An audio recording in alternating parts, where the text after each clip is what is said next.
What's up guys, it's Kelly Shalal, registered dietitian and personal trainer behind the healthy living blog Hungry Hobby. And today I'm here with the Produce for Better Health Foundation, and I'm going to share with you how to make a delicious, healthy chili. My family loves this recipe in the holidays, but it's also really great for tailgating.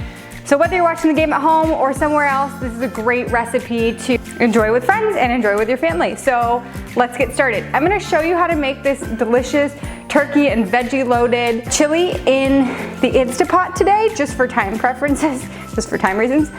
But you can also make it in the slow cooker, and I'll make sure that I share those directions as I go along. So the first thing that we're going to do is actually turn on the slow cooker, or the Instapot, sorry, to saute.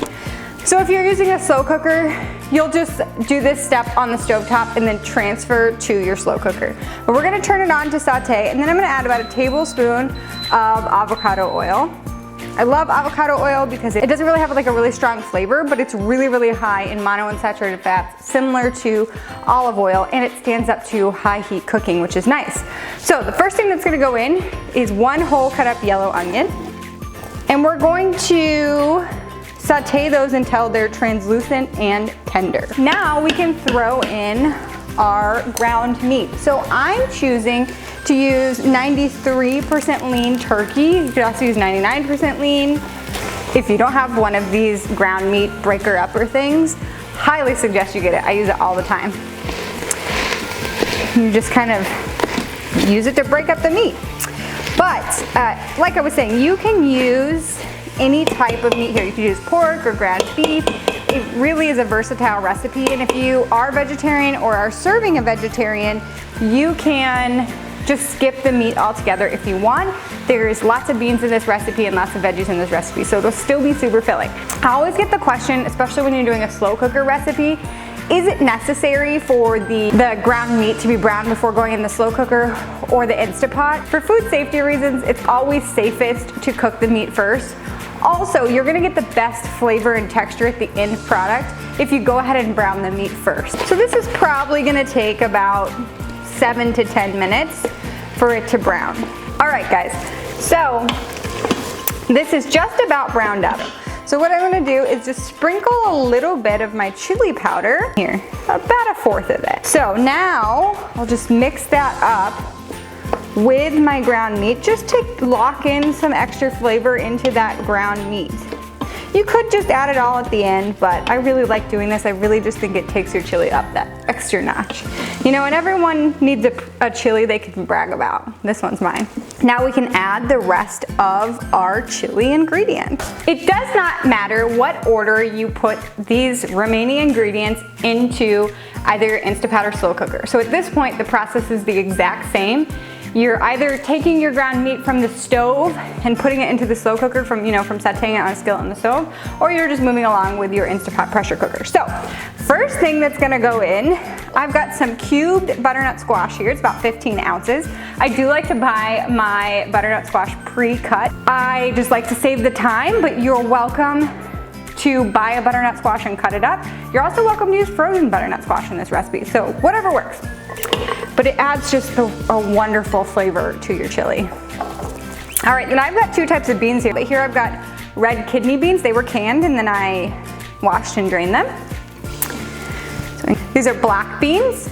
Again, rinsed and drained, canned. We've got one chopped green bell pepper. And this is optional, but this is one jalapeno de-seeded and deveined and then chopped. And of course you have to have your minced garlic. Some salt. It's about 1 teaspoon. We're gonna add the liquid now. So I do 1 cup of chicken broth, or you could do vegetable broth if you're making it veggie, whatever you want. Can of diced Roma tomatoes here.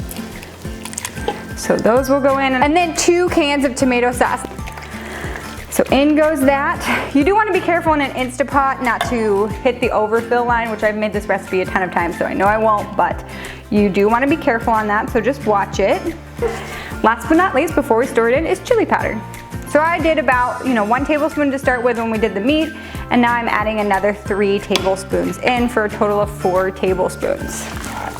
And now we're gonna mix all that up. So So now it's time to put the lid on and get it started. So if you're doing this in a slow cooker, you just stick the lid on and let it cook for 6 to 8 hours on low and 4 to 6 hours on high. But since I'm doing it in the Instapot, it's gonna go in for about 50 minutes. So I'm gonna, on the Instapot, you wanna close the lid, switch the valve to sealing, and then you can go ahead and start your Instapot. So I'll catch you in a minute or in about an hour for the final results. Time to try our soup. And while I was waiting for it to cook, I took the liberty of getting out all my favorite toppings. So for chili, because chili is all about toppings, right? It looks seriously so good. I can't wait. Look at that. So many veggies, so much flavor, so delicious. So I love on my chili some cheese, some green onions. I like a little sour cream too, I don't have any on hand, but some avocado is really nice in your chili if you've never had it. And of course, some tortilla chips or homemade cornbread. I have a delicious recipe for homemade cornbread that I can link below. But that's it. It's packed with veggies, super healthy, perfect for game day, and it's really hot. A little messy, let me know if you make this recipe.